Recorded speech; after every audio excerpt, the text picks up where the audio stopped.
It all begins atop a castle under the moonlight. Amidst the sounds of battle with the ground soaked in blood, someone asked how a mere human could have come so far. Truly, he had to admit the boy was skilled. In front of the protagonist stands a horned figure with a sword, and he calls the young man the Elector of Steel. This is the rank 7 demon known as Lord Faza. The boy smirks, points his sword, and tells him to shut up. His end will come today. This is our protagonist, Han Ju-woo. He used the 12th form empirical sword attack. He goes for slash at the demon, shouting, "Here I go." However, a small system window suddenly appears in front of him, stating he has been disconnected from the server. The demon then says he is full of flaws. The boy asks him to wait and hold on for a second, but it is too late. He was torn in half. He had failed the rank 7 demon lord quest. The scene then changes to a building in the city. Someone asks if Ju was still playing that game.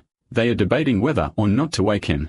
In the room, 2 men are standing over a virtual reality capsule, and another one suggests giving it a shake. However, one of the men stands up, trembling, and says he accidentally disconnected the cable. Instantly, Ju-woo bursts out, demanding to know if he was the bastard who pulled the internet cable. The man apologizes but is thrown to the floor while our protagonist yells that he's going to beat everyone up because he was about to finish the dungeon. His name, as we know, is Han Ju-woo. He might seem like a gaming addict, but in reality, he was quite popular. In school, he beat up bullies. In college, he was a math king, a prodigy in everything. And as he grew up, he also became a king in the business world and started earning a fortune. His life was incredible, but he began to realize that not even beating up gangsters was exciting anymore. Everything he experienced and achieved felt too trivial, and the things he acquired in life did not mean much. That was when an insane artificial intelligence game called Savior of Humanity was released. That place changed the boy. The prodigy student became a gaming addict. It was a single-player game.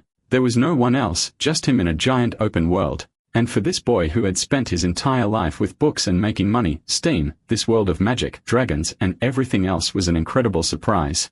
That world was unique. Oh, it was magical, wasn't it? Look at all that magic. Wow. So much magic. Various types of magic, in fact. There are blondes, brunettes, and redheads. These stories drew the boy in. What's this? Got married. He took it seriously. It changed him, a person who at first only cared about money. His friends are all happy, saying he's back. Why did he borrow money? It was because he bought a capsule worth billions. He had money, but not that much. He says you could call him crazy. His friend with glasses wants to know how Ju-woo, who was always his friend, could treat him like this. They were the ones who invested in that damn capsule so he could play. Ju-woo smiles and says he understands. However, he also helped them out more than a few times. One of them loved to go play golf without his wife knowing. Yes, that kind of golf, the ball and the whole kind. Another one had 2 side jobs behind the company's back, and another one would sneak out to seize wifeys. This group is made up of 4 perverts. One of his friends, red-faced, says he cannot talk because he took $1 billion just to play this game. Ju-woo asks what the problem is, and the man with noodle legs says it is no big deal. However, his friend warns him that he won't be able to pay back the money just by writing guides for other players. We see that our boy has collected flowers, faced dragons, and gone into monster-filled caves. All this time, he was writing down how to do the quests and everything else. He's been posting them online in paid forums to make some money. But the thing is, he owes $1 billion. What he was earning per month was not helping at all. At that point, his friends tell him to give up and come back to work with them. After all, he was the one who solved all of Hanum's problems. But Ju returns and refuses. He still hadn't seen the end of this game, a true ending that no one had ever reached. He wanted to experience everything the game had to offer as a sort of payment for everything he had learned there. He then pushes them out, telling them to leave, saying it's time for him to get back to work. His friends ask about the interest on the loan, but he just slams the door and tells them to get lost. He turns right back around and prepares to return to the game. Starting once more, he logs into Savior of Humanity. He appears in Bear Cathedral, the Elector of Steel. I still don't understand what the hell that title means. The problem is he has a death penalty and can't do anything for 22 hours. He gets up angrily, wondering how he's supposed to earn money for those bastards now that he's effectively banned from playing. When suddenly a voice says he seems to be having trouble with something, Ju-woo looks to the side and sees a small figure standing there. He asks who she is. Oh, damn it. No. It's a loli. The girl introduces herself as Aquila. She is the game master of Savior of Humanity. Ji-woo, however, has the same reaction, wondering who this child in front of him is. She doesn't seem to mind, though, and giggles, saying, "You should never judge a book by its cover." The protagonist laughs, saying he's not going to believe that someone who appeared out of nowhere with a child's face is the game master. She snaps her fingers and suddenly everyone is frozen in time. Ju knows. That's at least an SSR rank skill. Agbala says it's not a skill. She just took the server down for a moment. My dear, if you took it down, how Ju won't still here? Are you an enemy of logic? Regardless, she asks if he believes her now. She's there to inform him about the game's 7th anniversary event and wants to know if he's interested. At noon, a new world will be opened and she wants him to be the first to clear this new world with a new character. Chu-woo thinks she's crazy. He asks if she's lost her mind. However, she says he will receive a reward of 25 billion. Good heavens, how much is that in dollars? Wow, that must be at least $3.5 million. Right? Now he's getting anxious. Aquila asks if he isn't interested in seeing the game's true ending. He may not believe it, but it really exists. He just needed the right clues to understand how it was all supposed to end. He seems interested, but suddenly, she tells him to wait, saying that if he accepts now, he'll get a little gift. His expression changes when he sees she sent 30 million and won to his account. He's ecstatic, and she says it's a reward for being her #1 VIP. At least with this, he doesn't have to worry so much about his friends bothering him. He's bought himself another month to pay the interest on his debt. He then tells her that only an idiot would say no to an event like this. He'll give it a try. The goddess thanks him and says that's what she expects from the top player, and he stands there looking proud as she says he will be sent now. She chants some strange words, feathers fly around, and an aura appears on his head as a program is installed. Digital interfaces appear around all the players, and suddenly, he's on some other plane, standing in front of a door. She then tells him he just needs to go through it to be taken to the new world. He starts walking, asking if the game begins as soon as he crosses through. She says yes. He opens the door, telling Aquila to get ready to send the reward money to his account. It was time for him to find the true ending. But just then, Aquila asks him to wait a second and warns him that this event is different. If he dies there, he also dies in real life. Instantly, his expression changed, but it was too late. He was thrown inside. In classic fashion, he falls, hitting trees and everything before face planting on the ground. He immediately wonders why the fall hurts so much if he's in a game. He then remembers what that weirdo said about dying and wonders if she was serious. Now his expression has changed. He wants to end this and kill that damned woman for making him fall into this place.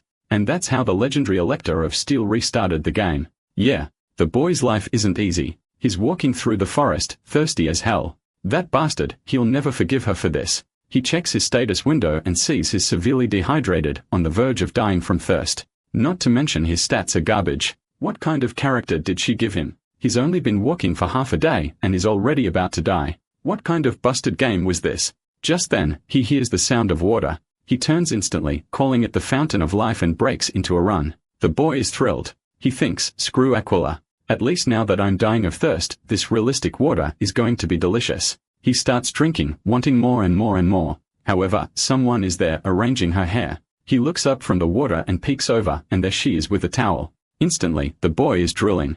Like men, damn, whoa, what a dangerous sight. That long hair. Wow. It goes way down. Look at that. Our boy is just drooling, wondering what he's seeing. Whoa, the artist keeps going, and the boy's eyes are spinning like bee-blades. But then the system says he needs to install a DLC. What the hell? He tells the damn thing to screw off. He's a VIP. He should be able to see everything. I will pay that DLC faster than my father leaving me as a 2-month newborn. However, 4 more suddenly appear behind him, saying that he'll really have to pay if he wants to see more than that. He turns around, still stunned and confused, not understanding what's happening. Hoof! He slammed to the ground. He looks up, and whoa, he's been brought to the witch's little hideout. The redhead even calls him a very naughty little boy. The problem is he's now at 1 HP. And remember, if he dies here, he dies for real. Whoa, the naughty one sticks her tongue out and says that if he stays quiet, she'll let him keep his pants on. Considering there's a pile of skeletons nearby, that's not very reassuring. Our boy sarcastically asks how much he'll have to pay for all this joy. The girls laugh, and the other man asks what the crazy guy is talking about. Ju-woo says it's nothing, and the man introduces himself as Rud, a monster hunter. The protagonist says his name is Valistet Valer. What the hell kind of name is that? He asks how the other guy ended up there. Rud says he was unlucky. He was hunting other prey in the witch's forest when he was unfortunately found. He then asked how the boy ended up here too. Our protagonist says it's nothing much, a story similar to his, which is true since he literally had no choice. He was spawned here. Rud says he doesn't know what will happen, but it's a shame because the boy seems so young. Jae-woo, however, preparing his secret weapon, says it's alright. This kind of situation is his specialty. Rud asks if he has a way to escape, and Ji-woo thinks to himself, of course.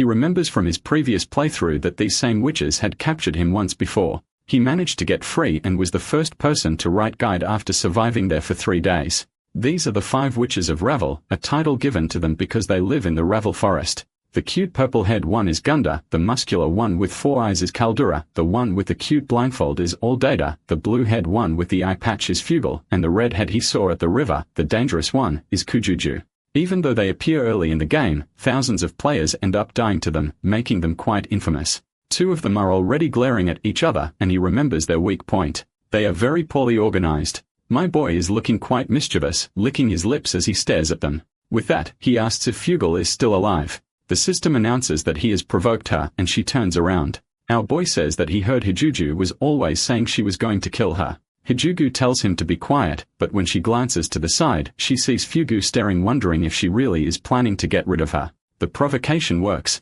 That's because Fugu's defining characteristic is her hatred for Hijugu. Our boy adds more fuel to the fire, saying he heard Hijugu was going to kill her to take all of her items. The little witch, being rather gullible, immediately turns to Hijuju, demanding to know if it's true, while Hijuju tells her to stop believing him because he was just trying to provoke them. Besides, she adds that idiot Fugal doesn't even use the money she has, so it's no use giving everything to her. Hijuju's defining trait is greed, and she wants everything Fugal has. The blindfolded girl who has trouble reading situations and says that now she knows why Hijuju was making an acid bomb. Gaga tells them to stop arguing because she is hungry. Her trait is pretty obvious. And the muscular one, guess what? She loves a good fight. She's eager to join the fray. At this point, they are all arguing, calling each other names while one of them just stands there with her tongue sticking out. It successfully provoked the 5 witches of Ravel. People might think that with a title like the 5 witches, they work together. However, the truth is that these 5 have no connection to one another. Players enter this quest without having any idea about this. They try to approach the fight as a 5-on-1 and end up dying, which is why countless players lose here. In reality, the simplest solution is to make them fight among themselves first. With that, he turns to Rudd and says, "This is our chance. Let's get out of here." But before they do, he grabs the rug they are all standing on and says he can't just leave it like this. He used a powerful tug, throwing them all to the ground. Woe into the cauldron. No, don't kill the little witches like that. The story started so well with 5 juicy friends. With that, he turns to Rudd and points. The exit is that way. They make a run for it as he yells, "Screw you, you dumb witches," dealing 100 damage to each of them. At least they gave 100 experience points even if they were complete idiots. Home. But his escape was cut short by a small snake that wrapped around his ankle. The Fugal snake immobilized him, and the Dan witch, drenched in sweat, says she's not going to die alone. She launches a barrage of attacks, but they all seem to be missing. He yells at the Dan witch to let him go, remembering that his character is still far too weak. Rudd then says he'll help. He pulls out his dagger and cuts the snake. I thought he was going to miss for some reason. I don't know why. He asks if our boy is okay, who thanks him and asks to borrow his bow. The man agrees. The item has 15 attack and 30 range. He takes aim and says he'll solve this now. There's a pot above the cauldron, which, to be honest, now looks more like a swimming pool since the girls are all just lounging and they're chilling. But as soon as the arrow shatters the pot, something starts falling and the beautiful Ajuju trembles, warning that it's an acid bomb. Fugal screams in despair. However, the second the first drop touches the water, it's over. The entire cauldron explodes along with the house. Yes, folks, it's a shame. That's how the little witches died. I'm crying and my little bro now is flaxed. It was fun while it lasted. I hope a new group appears soon. Our boy even loses 1 HP from a small rock that falls on his head. Run asks if they managed to finish them off. Our boy tells him to never say something like that or they might come back. With that, an achievement is acquired. These witches are nothing. You defeated each of the witches of the forest, obtaining a total of 323,000 experience and 5,000 achievement points. With that confirmation, he says they can rest easy. They really did manage to kill them. The guy is blushing, saying he was pretty lucky for someone at such a low level. All he has to do now is grab that. Rudd calls our boy a hero, saying he saved them both. It wasn't much, but he wanted the boy to accept this gift of gratitude. He then hands him some red dragon fruits. The protagonist is thrilled. He does not remember getting anything like this in his past life. Rhodes starts to say something about them being valuable items in case he does not want to accept, but our boy snatches them from his hand and shoves them in his mouth. With that, his bones are strengthened with the power of a dragon, and his HP rises to 220. Not only that, his strength, dexterity, and vitality all increase. What's the difference between 200 HP and 150 life points? Explain that to us, author. Our boy finds it strange. No normal player would have this much luck. Something peculiar was happening. Rudd, looking excited, calls out to our protagonist and then asks if, by any chance, he'd be interested in going out to hunt some monsters. That was something Ju had expected even less. However, it was settled. A relationship had been formed with the monster hunter. I thought Ju would be excited, but he just stares at Rudd. He gulps and tells the man that, unfortunately, he has other things to do. Rudd says he didn't realize he was a businessman. And with that, our protagonist realizes he has an opportunity. He doesn't have a class yet, so all the experience he's gaining has nowhere to go. If you let it be, the unabsorbed experience would disappear in a month. Rudd is about to leave, but Ju tells him to wait and says 3 months. He asks if that's enough time. Strangely, Rudd replies, 3 years, saying it's a better option. I'm not sure if they are talking about how long they'll hunt, but the two are now walking through the forest. Rudd says the first thing he needs to do is go into this area and hide. He would come looking for our protagonist in 30 minutes. Ju seems to think this is a quest to gain creature hunting skill. Apparently, our boy has to hide and the man will come hunt him. If he manages to stay hidden, he completes the quest. However, he is confident since he knows every corner of this game. He has explored this forest countless times, so there's no way this man will find him. He moves nimbly from branch to branch, and he knows this man seems to use scent to track. So he passes through areas with strong odors, like toxic mushrooms, to throw him off. The only downside is that this place has some ferocious beasts that are far more dangerous than those witches. But it doesn't matter. He knows this forest and where each of the creatures is. And now that he's eaten the red dragon fruit and his physical stats are maxed out, he won't be found. But from the look on his face, you already know what happened. Rudd found him and even gave him a little peekaboo. The protagonist has no idea how, and Rudd says he scored at least 50 points, but he needs to do much better than that. For the passion and effort he showed, he used him 10 bonus points. A confused Jae-woo wants to know how he was found. Rudd says that from the look on his face, he can tell the boy is dying of curiosity. It's been a while since he's had such a fun student to teach. Obviously, he won't reveal his secret and wishes the boy good luck next time. With that, he completed the hunter's humiliation and the real test began. It seems we suffered enough. He acquired the skills: Monster Hunter, Herbalism, Intermediate Swordsmanship, Survival, and even Musket Shot. The boy is already stacked. Now he's eager, saying they'll work well together. 3 months later, Rudd comments that it seems the boy has already mastered everything. Ju says that if he does not believe him, he can try to hide and he will find his master. Rudd stands up, praises the boy's spirit, and says, all right. However, if he is not found in an hour, Ju has to cook dinner. Ju agrees and instantly, his master vanishes. The man is already climbing a mountain at the far end of the forest, celebrating that he's never found such a cool apprentice. Maybe he should take it easy on him. Whoops. But while he's thinking that Ji-woo is already in a corner following him, just when he thinks he won't be found, something grabs his leg. When he looks back, it's obviously Ji-woo giving him a peekaboo of his own. He can't understand how it's possible. He just started teaching this kid, and now he's being found every single time. He had truly mastered the skills he was taught. However, it took Rude 5 years to figure out how to do this. Now in a completely isolated cave, he says there's no way in hell that damned kid will find him here. This is a hellhound's nest, so the kid won't even have the courage to come near. However, Ju is already right beside him, saying he knows this creature is humanity's #1 guardian. Not even an earthquake can wake a monster like this. He then asks if he passed or not. Rudd, looking completely defeated, admits that, yes, the damn kid passed. Later in the forest, he praises him, saying he can't believe he mastered it all in just 3 months. Our boy says it's thanks to his talent, but his master says, no way. There's something strange about the kid. Our protagonist thinks his master is being humble, but the truth is that as soon as he unlocked the basic skills, he spent all the points he got from the witches to level everything up. Rudd insists that the boy isn't normal. How could he already remember everything he had been taught about the monsters? For Ju-woo, that's obvious. Was he the one who wrote most of the tutorials about the monsters in the first place? Rudd then says the boy will go far, but he wants to know what he'll do now. Could it be that mission he had mentioned before? Ji-woo, however, says no. First comes money. In this world, everything begins and ends with money. The man praises him, then tells him about a friend of his who works as a mercenary. Maybe he should give it a shot since he has such a talent. Zhu immediately thinks that this is indeed an intriguing proposal. Being a mercenary is the easiest way to make money at the beginning of the game. Not to mention, you're pretty free and have a lot of flexibility in where you can go.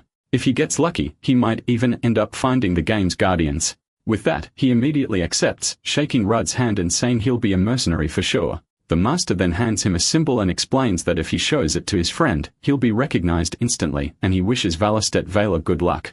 What the hell kind of name is that? I'm not used to it yet. It starts the game was perfect. He killed the witches, got a class, and had a fresh start. At this rate, the happy ending that damned goddess spoke of wouldn't be so far away. He remembers her asking if he truly didn't want to know how it all ended. Perhaps she could give him a clue about the true ending. The logout button is red, and he knows that if he dies here, he dies for real. That's why this game was so thrilling, and he was going to make full use of it. He slaps his own face and tells the Dan Aquila to wait, because he's coming to find her wherever the hell she's hiding. Hunter's test complete. Now it was time to join a mercenary guild. Meanwhile, in the middle of the galaxy, Aquila is watching TV and laughing, saying that his avoiding the witches like that was unexpected. It would really be worth keeping an eye on him. Wait, bro. Someone with golden shoes is approaching. She asks if this is the person she was expecting and comments that it really wasn't that common. Aquila immediately asks if she's keeping an eye on him too. Another juicy goddess has arrived, and this time, thank goodness, she's a bit more mature. Her name is Valfurga, for God's sake. The names in the story are all a disaster. The beautiful goddess calls out to Aquila and says she is a goddess herself. Why would she be interested in a mere human? Aquila laughs and says, why not? He's cute. The other just stares, and Aquila tells her she's too serious. She used to have more fun in the past. The blonde woman sits down and says that was a long time ago, and now she wants to know if Aquila really paid the young man's debts. Aquila says yes. His bills were paid a long time ago. The other goddess then says that's cruel. The boy doesn't even know everything has been paid for and is still trying so hard. It seems this goddess paid off our protagonist's debt from buying the capsule. Aquila says it's cute to watch him struggle so much. The entertainment was well worth it and so full of life. Belforge says she truly is the worst and the other thanks her. But she's curious to know if this is part of her plan or if she was once again just playing around. The damn lolly says you can never know. Jesus, it had to be her to make those kinds of faces. Go away, girl. Back in the forest, Juwoo's legs were aching. He was exhausted. This damn forest was treacherous, long, and seemingly endless. Not to mention, his body felt strange. Despite all this training, he could barely last a single day. It was fine. He had run all the way and finally reached the mercenary base. A bell rings and a waitress welcomes him to Francois Restaurant, the finest establishment in the Frankfurt's tavern. More waitresses appeared. In his experience, it seemed like this often preceded tragedy. Juwoo, looking completely worn out, says that he is looking for a certain person. Looking around, he remembered that places like this were always essential hubs for gathering information, drinks, cheerful people, the smell of good food. If there was one place he could find out what was happening in the world, it was here. People talk more and reveal more in a good atmosphere. Not to mention, the waitresses were of the highest quality. He then asks if they happen to know someone named Rebscholtz. Instantly, the mood in the tavern plummeted. A trembling waitress tells him that name is forbidden in this place. Confused, he asks why, and another says that the man is extremely dangerous. Her boyfriend got involved with him once and came back the next day looking like a complete wreck. It seems that everyone who encountered this man ended up suffering. There were men at the bar, their backs aching and trembling. It looked like they had been his victims. That's peculiar. What hell did Reeves did to those guys' backs? Just then, a blonde waitress pushes Juwoo, telling him he'd better get out of there before the man shows up. However, he collides with something. He looks out to ask who it is, and the man introduces himself as Reeves Schultz. He immediately spots the symbol on Zuwoo's thigh and asks if it's a mercenary's mark. He smiles and says it's perfect. He was looking for a battle ally or, well, just a comrade. Zhu is confused. What was this about a battle comrade? He came here to be a mercenary. Nothing more. Reeves smiles, saying he was just kidding. There's something strange about him. He has a heart-shaped pupil and a heart braided into his beard. Is that you? Walking through the city, Zhu understands he will have to participate in the war between Prince Philip and the forces of Pezamat. Reeves confirms this, and even though Jihu knows it's risky, being placed in a country's army isn't a bad opportunity. Prince Philip is one of the game's guardians and also the ruler of the Paltz region. Perhaps through this man, he could get more information about the other guardians. Suddenly, a trombone sounds. In front of them, a troop of warriors arrives in a grand attack on Titan-style entrance. Reeves says that Juhu would be a perfect fit for this group, while Juhu thinks that things are turning out differently than he expected. Prince Philip, the blonde man, looked more like a villain, but suddenly, his expression changes. He wants to know why she is here. Let's go, boys. What is that helmet with wings? And she's riding her horse wearing blue shorts. Damn, I want to be that saddle. This is Lady Walpurgis and she is an exceptionally skilled rider. The prince looks at her and asks if something is wrong. She turns and tells His Highness that it was nothing and lowers her head. They then depart, saying the battlefield awaits, and Jiwoo watches from a distance. She had been his companion on several adventures in his past life. The problem was he had never been able to save her in any of them. Every time and in the same way, with her dead on the ground, Reeves asks if there's a problem, and he says no. But he swears to himself that even if he has to risk his real life, he will reach the ending of this game where she lives. The scene changes to some men sparring in the middle of the city, exchanging honest blows, and Ju notices that these men were far too serious for people who were supposedly just training, especially considering that if a sword hit him, he would die. This was the training ground for Reeves' mercenaries, and he told our boy that he had arrived at the perfect time. That's because today, they were holding training exercises to select the new leaders. Also, as you could see from the man holding up a bag of money, the winner takes the cash. Jiwoo decides to keep quiet because he doesn't want to get involved in anything. However, Reeves slaps a hand on his shoulder and says that, of course, he's participating today. He's sure that Rudd wouldn't have sent a boy all the way here if he wasn't good enough to participate. Before our boy could say yes or no, he had already shouted to everyone, asking who wanted a little fight with a nub. Everyone gets excited, saying they want to be the first to test the boy's skills. And Ju realized he had been given no choice in the matter. But there they were with everyone circling the two of them, swords in hand. Max, the mercenary stretching his arms, said it's nice to meet you. He then asked what's with the kid's body. He was so thin it looked like a little tap would break him in half. Jubu thinks this guy has no idea. This body of mine gets over 1,000 likes on Tinder. All right, Kim of the ladies. The fight begins, Max rushes forward, and in a second, his sword is sent flying through the air. Everyone's jaw drops. What was that? I thought he just disarmed him, but no, he was already on the ground. Everyone tried to understand when it happened. How did Max fall in a single blow? Zhu thinks to himself that these guys stand no chance against him.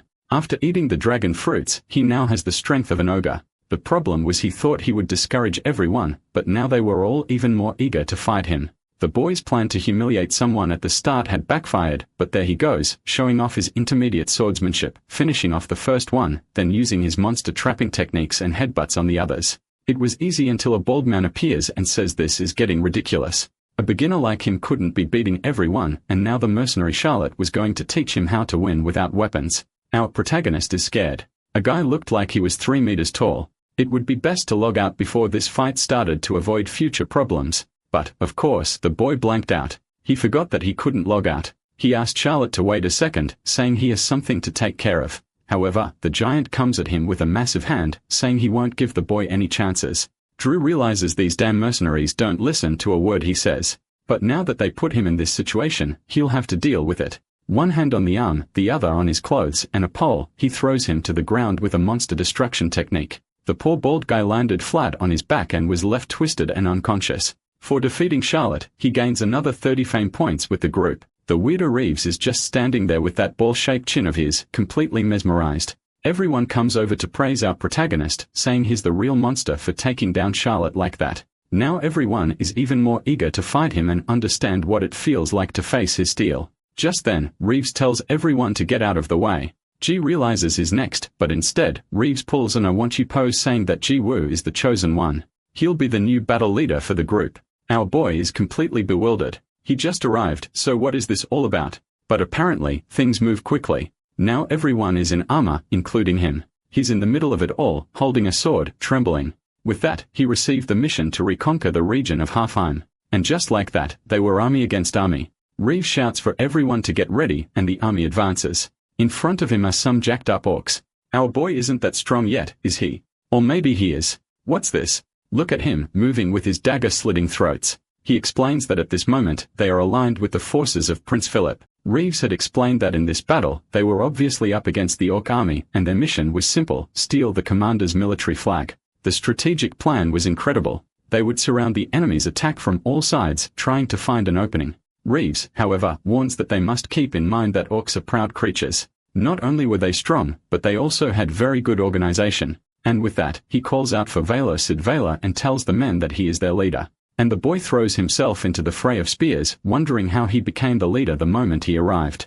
This was ridiculous. He just wanted to earn a little military merit and get out of there. Just then, Anomoric runs to the leader's tent with bad news. Their spearmen were all falling. The orc chief says it's ridiculous. How could their elite forces be dying so easily? He grabs a spyglass to take a look. He scans the battlefield and wonders what in the world he's seen. The enemy mercenaries were all striking poses and shouting crush them to pieces. Seeing that they were advancing too quickly, he calls to the other orcs and tells them to raid the muskets. First time seeing orcs with muskets, and now has explained why they only managed to hit the shields. But the shield's durability is falling, so it won't last much longer. Jiwoo, however, thinks that guns are ridiculous. Without a rapid-fire skill, it would take them forever to break through anything. The first line orcs fires, and the second line has to step up with reloaded muskets. It's in this gap that Jiwoo sees his chance to advance with his shield and break their formation while simultaneously calling for the rest of his army to advance. The flag-bearing commander can't understand how his army is being taken down by this strange skinny man. He can't let this weird kid steal a flag. It was the tribe's pride. However, Jiwoo and the mercenaries were already face to face with him. The flag was raised and everyone celebrated. Valistad had captured it, and his leadership and achievement points increased. All he has to do is hold on to this flag for a little longer and he'll gain a lot of military merit. But suddenly, a trombone sounds. A man arrives with bad news for the leader. They were alone in the middle of the Red Army, and it seemed the rest of their troops were retreating. To make matters worse, orc reinforcements were right in front of them. Zhu can't understand. Victory was within his grasp, so why was everyone fleeing? A trembling soldier asks what they should do. Should they drop the flag and run too? Jiwoo doesn't seem to agree, and the man says that they might not have a chance since they were already surrounded on all sides. The Orc Chief General Corleon informs them that it's over. They were brave human heroes, but their chance was gone now that the proud Orc soldiers had arrived. If they dropped their weapons, their lives would be spared. Jiwoo, however, tells him to stop lying. There's no way he believes something like that. If you take one more step, he threatens, I'll tear this flag to shreds and use it as Charlotte's underwear. The orc, exploding with rage, says it's insane to do such a thing with a sacred object. Our boy, however, prepares to rip it, saying the flag is going to be rubbed everywhere. An orc behind the general asks how they will survive such a humiliation. The general says they have no choice. Prepare for attack. Weapons and spears are aimed from all sides. The general gives the order to fire. The shots fly, but our boy is like Neo from the Matrix, with everyone dodging and tanking what they can. His attempt at intimidation had clearly failed. He finds it strange because normally when he played this game, these oddballs would never risk anything that put their flag in danger. The problem was looking at his own men. They were all starting to get hit since they were surrounded, not to mention, bringing in the general at this stage of the game was basically cheating. What was he going to do to solve something like this? He remembers his past adventures, that damned Aquila laughing, warning him that if he dies in real life. He seemed to be having a panic attack when one of his men calls out to him, saying that at this rate, they are all really going to die here. Suddenly, Jiwoo starts laughing like a crazy joker, and his men think he's finally lost it. However, our protagonist simply asked for the trombone. Charlotte is scared, telling him to stop provoking them, that there was still a chance for reinforcements to arrive, but Jiwoo just tells the pighead to stop complaining and watch. He raises the trombone, and the sound begins to spread amidst the orcs. I'm not sure if it was his trombone or someone else's because they are commenting that the sound is coming from the direction of their allies. Our hero is thinking that the damned Aquila had better not let him die here. After all, he's still a VIP. The orcs, however, are ordered to advance. The general leaps forward declaring that the enemy leader dies now and thrusts his spear at Jiwoo. However, a bullet whistles past, striking the general squarely in the neck. And there in the sky is my favorite rider herself. She lands in the middle of the army, raises her sword, and tells them not to give up. She commands all soldiers to raise their swords. I still don't understand why she's always blushing under that helmet. Just then, the blue-haired orc tells everyone not to interfere. The fight was between him and the Lady Walpurgis. She says he is truly a man of honor. Whoa. But she almost strikes him in the neck. He manages to defend himself, and Ju realizes it's incredible how they are fighting as equals. Not to mention, this is the beginning of the game, and Walpurgis is already incredibly strong. After another exchange of sword blows, the leader seems to notice something. The view of her legs were incredible, but the kick to his head must have hurt like hell. He backs away, and this lady continues to strike incredible poses, attacks. The man says he expected her to be this incredible, but that her swordsmanship wasn't that great. Apparently, she's one of the sisters of Walpurga. Oh, now I remember.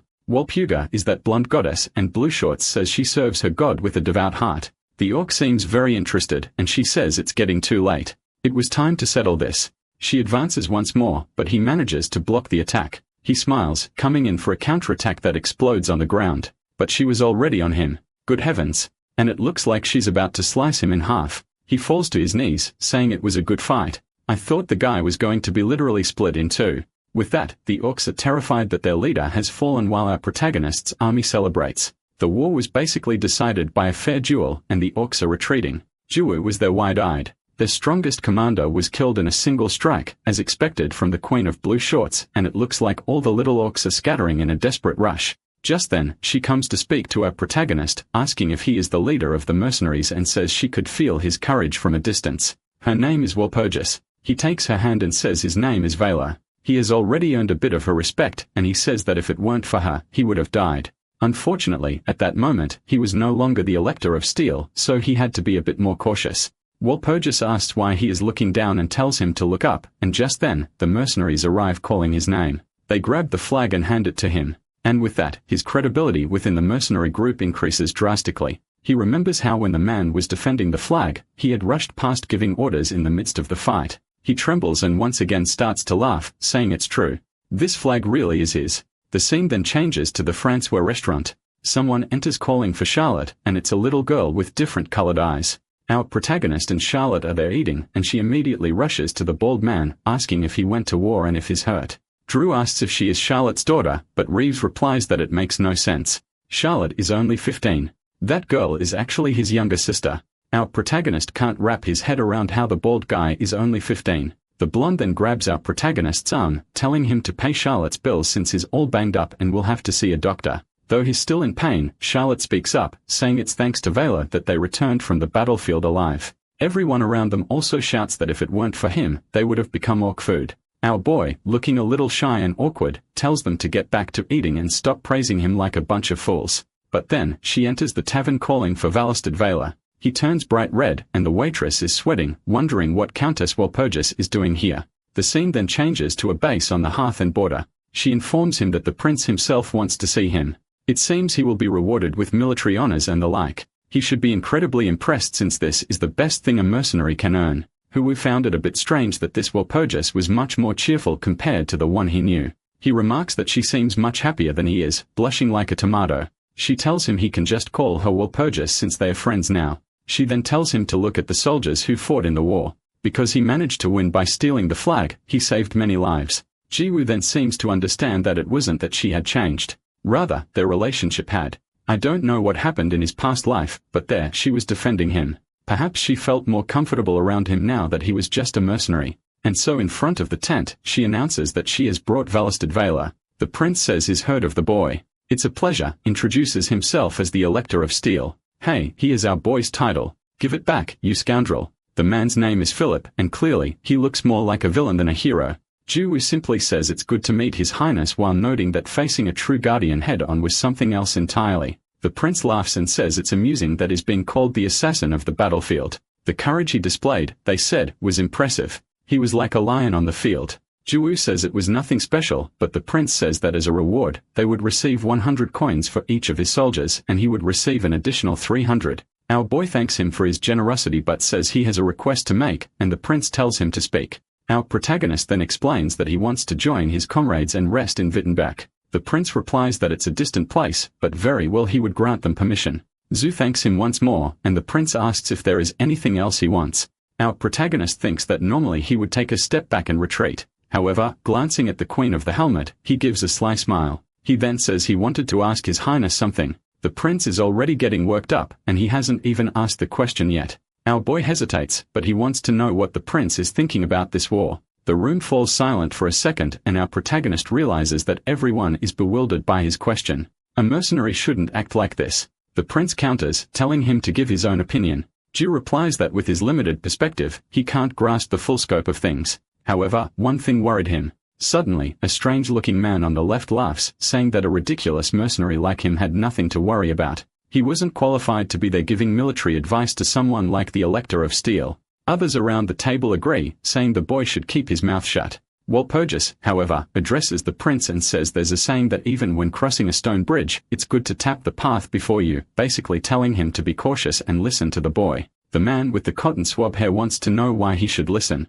The countess should stay quiet and obey the elector. Someone else in the room, however, tells him to show more respect because she was the granddaughter of the Elector of Bayer.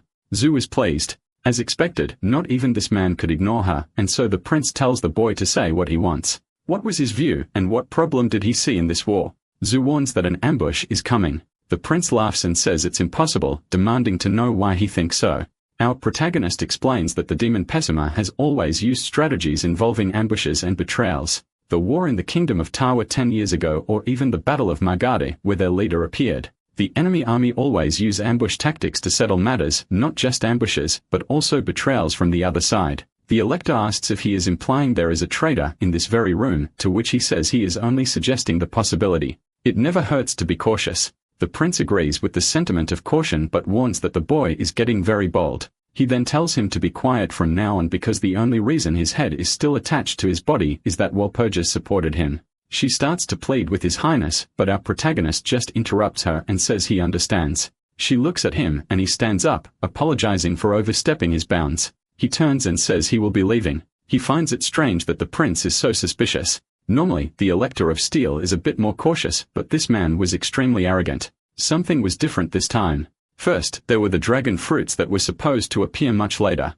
Valpoj was the same. She wasn't supposed to be in front of him this early. Many things were different from the countless times he had played this game. Suddenly, someone calls out Vela. He glances behind him and she's there flushed and out of breath, saying she finally caught up to him. He wonders what Lady Walpurgis just wants as she tells him to slow down, that he runs too fast. He notices how tired she is from running after him and finds it adorable. She then says she's there to apologize for the Elector's words. If there's anything he wants her to do, she'll make it happen. He can't help but glance at her flushed thighs as she tells him to ask for whatever he desires. His mind instantly pictures her in some peculiar outfits, but the damned artist won't let us see her eyes. He asks if she isn't afraid he'll ask for something crazy, but she tells him not to underestimate her. She comes from a very wealthy family in the Empire. Strangely, he thinks that must be nice, and with an odd stretch of his neck, he imagines all the clothes she must have. However, he suddenly calms down. He says he wants a pen to write with and a pistol. She finds the strange thing that's nothing special. He should take advantage of this once-in-a-lifetime opportunity.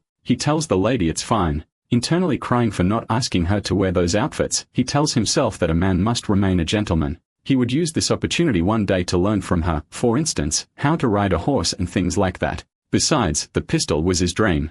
She finds it strange, asking why, if that's all. He looked like he was crying full of regret. He replies, "These are the tears of a man." The damn woman won't stop praising him, saying she never imagined he would make such simple requests. The boy truly wasn't corrupted by greed. Our protagonist considers giving up on virtue and just asking for what he really wants. She then comments, however, that this isn't the place to talk. Whoa, what's this? She grabbed the boy's hand, telling him to follow her, that she knows a good place. Okay then. Let's go.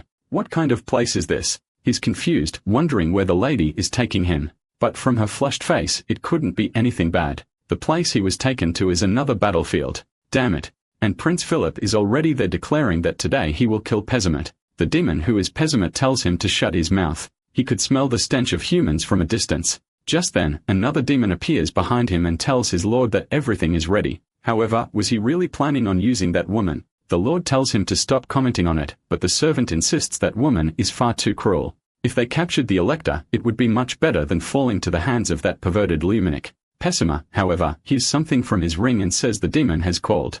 A blonde girl answers, saying it's her. Stepping on the heads of several demons, she says she is ready. Pessimat tells her to stay sharp. However, Yunhee seems to hesitate and asks her to take it easy this time. Oh, good heavens, a lolly with a whip. Let me be clear.